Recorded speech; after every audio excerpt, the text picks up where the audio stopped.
Tenemos las neoplasias en el cuello uterino, donde la mayoría de los tumores del cuello uterino son de origen epitelial y se deben a las cepas oncógenas del virus del papiloma humano. En la pubertad, el epitelio cilíndrico se hace visible en el exocervix uterino, y esas células cilíndricas expuestas son las que van a sufrir una metaplasia escamosa y formar una zona de transformación. El virus del papiloma humano es el causante de la neoplasia cervical en las células escamosas inmaduras. Y aunque la mayoría de las infecciones por VPH son temporales, algunas evolucionan a una neoplasia intraepitelial cervical. En cuanto a los factores de riesgo para desarrollar una neoplasia intraepitelial cervical y el carcinoma infiltrante, estos van a estar relacionados directamente con una exposición al virus del papiloma humano y factores como la edad temprana en la primera relación sexual, muchas parejas sexuales, una pareja masculina con varias parejas sexuales previas, la infección persistente por cepas del virus del papiloma humano de alto riesgo. Y debemos tener en cuenta que la infección por el virus del papiloma humano de alto riesgo es el factor de riesgo más importante para el desarrollo de estas patologías. Además, aunque la infección por el VPH usualmente es asintomática, cuando hay cepas de bajo riesgo se presentan los condilomas acuminados. Ahora hablaremos del virus del papiloma humano. Este es un virus de DNA de doble cadena de 16 géneros y 5 van a afectar al ser humano. Va a tener una afinidad por el epitelio escamoso inmaduro y va a ir a la unión escamocilíndrica, donde se va a dar el conjunto entre las células escamosas inmaduras y las células cilíndricas glandulares. Va a utilizar la ADN polimerasa para hacer su replicación y tiene con él las proteínas E6 y E7, que van a inhibir a la P53 y a la proteína del retinoblastoma, que por eso les va a dar al virus su acción de carcinogénico. El virus del papiloma humano tiene dos variantes, que están las de alto riesgo, que van a ser como la tipo 16 y 18, y variantes de bajo riesgo, que estas variantes también tienen acción en la E6 y en la E7, pero se cree que de forma distinta o más débil, como el tipo 6 y 11. Como podemos ver en la imagen, vamos a tener que una actividad sexual nos va a generar la infección con el VPH, que dependiendo de algunos factores de riesgo y vulnerabilidad genética, va a darnos si es una infección de bajo riesgo, un condiloma. Y si es una infección de alto riesgo, nos podría generar unas lesiones intraepiteliales, llegar a lesiones intraepiteliales escamosas, o si ya es más grave, llegar hasta la metástasis. Entonces, como se dijo anteriormente, la carcinogenia vinculada al BPH va a comenzar con un cambio epitelial precanceroso, conocido como lesión intraepitelial escamosa o de forma más abreviada, SIL. La incidencia va a estar aproximadamente entre los 30 años y pues aunque muchas mujeres se infectan por BPH, vamos a ver que el sistema inmune lo va a eliminar. Entonces casi nunca vamos a llegar a ver una paciente que progrese a una lesión intraepitelial escamosa. Esas lesiones intraepiteliales escamosas actualmente se clasifican en dos. L-SIL, que es lesión intraepitelial escamosa de bajo grado, y H-SIL, que es lesión intraepitelial escamosa de alto grado, de las cuales vamos a hablar más a profundidad pues más adelante. Ambas vienen a sustituir el sistema de tres categorías que estaba anteriormente, conocido como el SIN, que es la neoplasia intraepitelial cervical. En muchos casos, en muchas pacientes, vamos a ver que la lesión intraepitelial escamosa suele ser asintomática. Por lo tanto, las pacientes que estén diagnosticadas con un L-SIL y que ese diagnóstico esté confirmado por medio de una biopsia, se van a manejar por medio de una observación estrecha. Y las pacientes que estén diagnosticadas con un H-SIL o con un L-SIL, pero que sea persistente, deben ser tratadas con cirugía. Bueno, aquí vamos a encontrar las dos clasificaciones, la actual de la lesión intraepitelial escamosa y la que se usaba anteriormente, que es el SIN, que recordemos que es la neoplasia intraepitelial cervical. Entonces, en el primer recuadro nos van a mostrar un epitelio completamente normal. Y ya en el segundo nos van a plantear el caso de una paciente con diagnóstico de lesión intraepitelial escamosa de bajo grado, es decir, LSIL, donde vamos a ver una atipia coilocítica asociada a una infección por VPH productiva y que no progresa directamente a un carcinoma infiltrante. Si habláramos en términos de la clasificación pasada, este LSIL sería un SIN 1.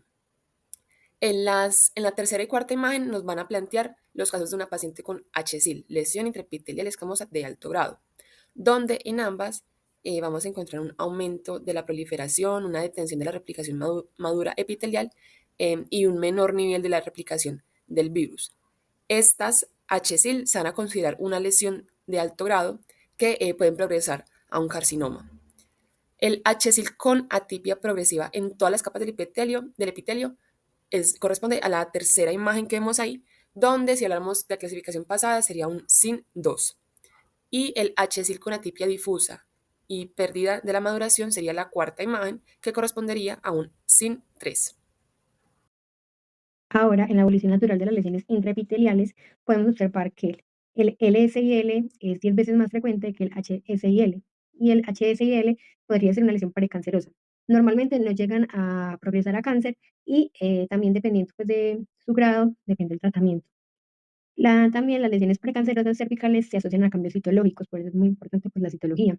La prueba de Papa Nicolau es la prueba que raspa las células de la zona de transformación para ser estudiadas microscópicamente y es la prueba más confiable para la detección de cáncer. Se podría decir que podría ser un gol estándar.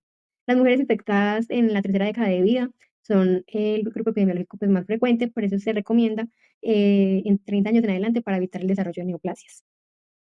Además, las vacunas son eficaces en la prevención de las infecciones por VPH y disminuyen las verrugas genitales, pero esto no quita la necesidad de hacer tamizajes o detecciones selectivas, ya que las vacunas pues, solo protegen contra algunos VPHs oncógenos.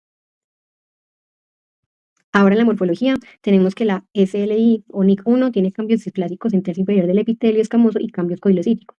El HSLI NIC2 tiene displasia en el tercio medio con cambios de tamaño y mitosis atípica. El NIC3 tiene pérdida completa de la diferenciación con desorden de orientación de las células y mitosis anormales. Y en las imágenes podemos observar que la A tiene células superficiales escamosas, la B es un LSIL y la C y la D es un HSIL con reducción pues, del citoplasma y cambios de diferenciación celular. Y también, si la prueba de Papa Nicolau sale positiva, se usa la colposcopia con ácido acético, que es para observar las lesiones en la biopsia.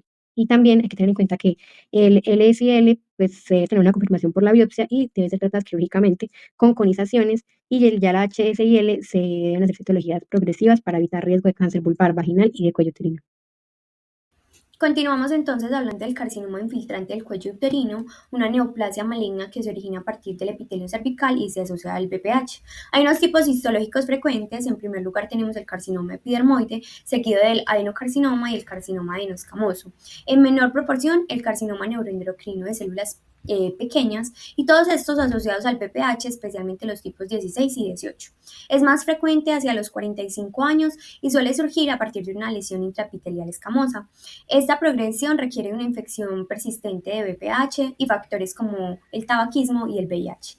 Desde el punto de vista morfológico, el carcinoma infiltrante se origina en la zona de transformación, que es donde converge el epitelio escamoso y el glandular, y puede presentarse como un foco microscópico o como una masa esofítica visible al examen ginecológico.